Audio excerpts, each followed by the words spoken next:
অনিকা শরীরের কাপড় চোপড় সব খুলে ফেলতে চাইল। আমি বললাম, থামো, এত তাড়াহুড়া কিসের? অনিকা অমায়িক এক হাসি দিয়ে বলল, আপনাদের মতো পুরুষদের আমার ভালো করে চেনা আছে। আমি একটা সিগারেট বের করে বললাম, কটা পুরুষকে চেনো তুমি? ও ভেঙচি দিল।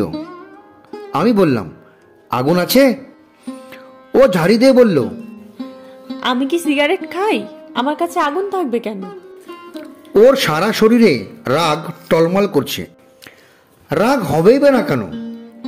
ওকে চিঠিপত্র পাঠিয়ে কিডন্যাপ করেছি একটি মাত্র রাতের জন্য। আমার ইচ্ছে হলে রাত দিনের সংখ্যা আরো বাড়তে পারে। ওর দিকে তাকিয়ে বললাম, খিদে পেয়েছে নিশ্চয়ই, কি খাবে? ও হাত দুটো নাড়াচাড়া করে বলল, আপনার মাথাটা খাবো, পারবেন দিতে? নিজের শরীরের ক্ষুধা মিটিয়ে দয়া করে আমাকে উদ্ধার করুন। আমি রুমের দরজাটা লাগিয়ে নিলাম। কেউ আমাদের বিরক্ত করতে আসবে না। অনিকা বলল, কাজ শেষে আমাকে শরবতে বিষ মিশিয়ে খাইয়ে দেবেন প্লিজ, পারবেন না? আমি পারবো বলে ওর পাশে বসলাম। ও যেন চোখ দিয়ে আমন্ত্রণ করছে আমাকে, অনিচ্ছা সত্ত্বেও। আমি বললাম, এখন রাত 10টা বাজে মাত্র, 12টার পর নিজেকে তৈরি রেখো। ও অবাক হয়ে বলল, এই 2 ঘন্টা কি করবেন? গল্প শুনবো। আমার সরাসরি উত্তর। ওর মুখটা কেমন যেন হয়ে গেল। বলল, আপনি খুব গল্প ভালোবাসেন না? তার চেয়েও বেশি তোমাকে। ও হো করে হেসে বলল, ভালোবাসা? ভালোবাসা মানুষটাকে কেউ কিডন্যাপ করে রাত কাটানোর জন্য 5 তারকা হোটেলে নিয়ে আসে? হ্যাঁ, এটাও অবশ্য এক ধরনের ভালোবাসা, তবে এটা হলো শারীরিক ভালোবাসা। এটাকে ভালোবাসা বলে ভালোবাসাটাকে অপমান করবেন না প্লিজ। তাছাড়া আপনি এত ঢং করছেন কেন?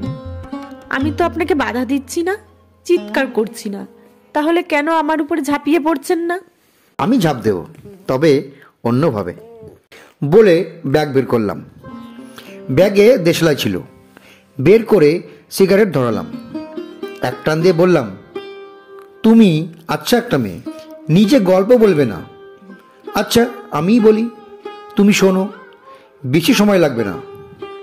ও ভেঙচি দিয়ে উপাস করে বসলো। রুমে একটা জানলা আছে। জানালার চাদর সরালে সুদূর পাহাড় দেখা যায়। আমি পাহাড় দেখতে দেখতে বলাতে শুরু করলাম, জানো অনিকা আমি কে? জানো না। আমি এমন একটা ছেলে যে জীবনের সব কিছু জোর করে পেয়েছি, এক প্রকার ছিনিয়ে নেওয়া যাকে বলে। আমি আজ পর্যন্ত যা চেয়েছি সব পেয়েছি, না হয় জোর করে নিজের করে নিয়েছি। আমি অনেক জেদি একটা ছেলে। পরাজয় শব্দটা আমার ডায়েরিতে নেই। আমার মা বাবাকে আমি জানি না, চিনি না। শুনেছি বেশ্যা পড়ার কোনো বেশ্যার পেটে নাকি আমাকে লালন পালন করেছে। জানো, আমি রোজ পতিতালয়ে যাই, নিষিদ্ধ পল্লীতে এক এক দিন এক এক বেশ্যার কাছে। কিন্তু জানো, আজ পর্যন্ত কোনো বেশ্যার শরীরে আমি হাত দেইনি। রাত জেগে তাদের গল্প শুনেছি। নিজের মাকে তো দেখিনি। ওদের গল্প শুনে মাকে কিছুক্ষণের জন্য খুঁজে বেরোতাম। জানো, অনেকে আমাকে দূর দূর করে তাড়িয়ে দিয়েছে। কেউ সাংবাদিক ভেবেছে, বা কেউ গোয়েন্দা। এই শহরের রাতের অন্ধকারে সব গল্প আমার জানা। সেভাবেই তোমার খোঁজ পেয়েছিলাম। তুমি জীবন যুদ্ধ হার না মানা এক মেয়ে, অনেক কষ্ট করে টাকা রোজগার করো। অবশ্য তোমার মা নেই, বাবা আছে, তবে বাবা থেকেও তো নেই। সে জেলে পচে পচে মরছে। একটা ছেলেকে ভালোবেসেছিলে। ছেলে বললে ভুল হবে, রমরমা পুরুষ নির্ঘাত। মন থেকেই ভালোবেসেছিলে। সে তোমাকে খুব কায়দা করে লুটে পুটে খেয়েছে। সর্বশেষ বিয়ের কথা বলে তোমাকে এই বেশ্যালয়ে ছেড়ে দিয়ে গেছে। তোমার দেহ রোজ ভদ্রবেশী সমাজ ভোগ করছে, বিনিময়ে একটা নোট কাঁধের কাছে রেখে যাচ্ছে। তুমি এই জায়গা থেকে বেরোতে পারছো না, এখন বেরোতে চাইছোও না। রাতের অন্ধকারে তুমি ভোগ্য বেশ্যা, আর দিনের আলোতে কয়েকটা রাস্তা ছেলেমেয়ের চোখের মনি। ওদের পড়ালেখার খরচ জোগাতে তোমার খুব বেশি কষ্ট করতে হয়। দেখো, আমি তোমাকে আলগা দর দেখাচ্ছি না, আমি তোমাকে ভালোবাসি। তোমার প্রথম প্রেমটা ছিল জীবনের একটা ঘটনা, তার পরিস্থিতি হলো তোমার এই অবস্থা, আর ভবিষ্যৎ তোমার কাছে। আমি শুধু তোমার ভবিষ্যৎ চলার সঙ্গী হতে চাই।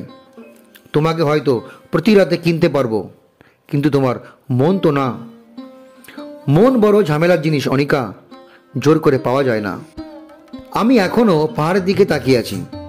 পিছন ফিরতেই দেখি অনিকের চোখে জল। আমার পিছনে ফেরা দেখে ঝটপট চোখের জল মুছে নিল। ও ঘড়ির দিকে তাকিয়ে বলল, 12টা বাজতে আরো অনেক বাকি, আপনার আর সইছে না নিশ্চয়ই। আমি দীর্ঘশ্বাস নিলাম। কাকে রামায়ণ কাহিনী শোনাচ্ছি? বললাম, 12টা বাজার সাথে সাথে দরজাটা খুলো, আমি বিষ নিয়ে হাজির থাকব। আপাতত বাইরে গেলাম। রাত 12টা। দরজায় টিং টিং শব্দ হলো। অনিকা দরজা খুলেই অবাক হয়ে গেল। এটা সে কখনো ভাবেনি আজকের দিনে এমনটা হবে। কয়েকটা ছেলে মেয়ে এক ঝাঁকে হাতে হাতে বেলুন, ফটাস ইত্যাদি নিয়ে happy birthday dear Anika, happy birthday to you বলতে বলতে রুমে ঢুকলো। অনিকার খুব বেশি মন খারাপ ছিল, কারণ আজকে ওর জন্মদিন, আর আজকেই আমার পাল্লায় পড়েছে। এই ছেলে মেয়েদের অনিকা নিজের সন্তান মনে করে। শরীরের টুকরো যেন এক একটা। অনিকা ওদের পেয়ে খুশিতে যেন আত্মহারা। সবার কপালে চুমু দিতে দিতে বলল, তোরা এখানে কিভাবে? বাচ্চারা সবাই বলল, বলা যাবে না, আগে তুমি কেক কাটো। সবাই জড়ো হয়ে কেকটা ফ্লোরে রাখলো। লেপটা দিয়ে বসেছে অনিকা সহ সবাই। আমিও বাচ্চাদের একজন। সবাই অনিকাকে কেক তুলে খাওয়াচ্ছে, আমিও। ও আমার দিকে কেমনভাবে তাকালো, যেন আগন্তুক দেখছে। 1টা বাজার আগেই ছেলেমেয়েরা ঘুমিয়ে পড়েছে, কিছুক্ষণ হইমই করে। আমি ব্যাগটা কাঁধে নিলাম। অনিকা নীরব দৃষ্টিতে আমার দিকে তাকিয়ে আছে। আমি গায়ে জ্যাকের জর্জরাতে বললাম, তোমার উপরে ঝাঁপিয়ে পড়া শেষ আমার। অনেক তৃপ্তি পেয়েছি না বলা কথাগুলো বলতে, আর তোমার সাথে স্পেশাল একটা রাত্রি যাপন করতে, তোমাকে কিডন্যাপ করা। যাই, কালকে আবার অন্য শহরের কোনো বেশ্যাকে কিডন্যাপ করতে হবে। অনিকা কিছু বলল না। আমি রুম থেকে বেরিয়ে আসলাম। ও সব দিক থেকে শক্তপোক্ত একজন নারী। সমাদর যথা রিসেপশনের দিকে পা বাড়ালাম। দায়িত্বে থাকা লোকটা যেন কোথায় গেল। এরই মাঝে পায়ের টুপ টুপ আওয়াজ। ঘুরে তাকানোর সাথে সাথেই অনিকা আমার বুকে এসে পড়ল। খুব শক্ত করে জোরে ধরে কাঁদছে। আমি কিছু বলার আগেই ও বলল, আমাকে রোজ কিডন্যাপ করবে প্লিজ। কিডন্যাপ করে একেবারে তোমার মনের ভিতরে ঢুকিয়ে রাখবে। আমি আর বেরোতে চাই না প্লিজ। আমি চুপ করে রইলাম। ও হঠাৎ আমাকে ছেড়ে বলল, নাকি এখন আমাকে ঘৃণা হচ্ছে? আমি ওকে, উইল ইউ ম্যারি মি বলার সাথে সাথেই ও মাথা নাড়িয়ে আমার কপালে একটা চুমু আঁকলো। এরই মাঝে কোত্থেকে রিসেপশনের লোকটা এসে বলল, আপনারা এখানে কেন? কোনো কিছু লাগবে? অনিকা বলল, হ্যাঁ লাগবে। একটা স্পেশাল রুম রেডি করে রাখেন, আজকে আমাদের বাসর রাত, খুব জলদি। বলেই আমাকে নিয়ে বাইরে হাঁটা শুরু করলো। আমি বললাম, কোথায় নিয়ে যাচ্ছ? ও ভেঙচিতে বলল, বারে, আমরা বিয়ে করব না? নাকি বিয়ে না করেই বাসরাত করার শখ? আমি, তা না। বলতে না বলতেই ও বলল, আমাকে কোলে নাও না প্লিজ। বেশি দূরে না, সামনেই কাজী অফিস আছে, জাস্ট একটু। আমি ওকে কোলে নিতেই বলল, আচ্ছা, তুমি আমাকে কেন এর আগে কিডন্যাপ করলে না? তুমি করো কি? আজকের পর থেকে কিডন্যাপিং বন্ধ, কিন্তু একদম বাজে কাজ করা যাবে না। আচ্ছা, তোমার মাথার চুল এত বড় বড় কেন? আমার না টাকলা ছেলেদের ভাল লাগে। হি হি। তোমার আবার ঘরে আরেকটা বউ নেই তো? তুমি না খুব মুডি একটা ছেলে। আমি কাজী অফিসের সামনে এসে পড়েছি। কয়েকজন আমাদের দিকে হা করে তাকিয়েছিল। এখনো মেয়েটার বকবক বন্ধ হয়নি। অবশ্য মেয়েটার বকবকানি আমার ভালোই লাগছে।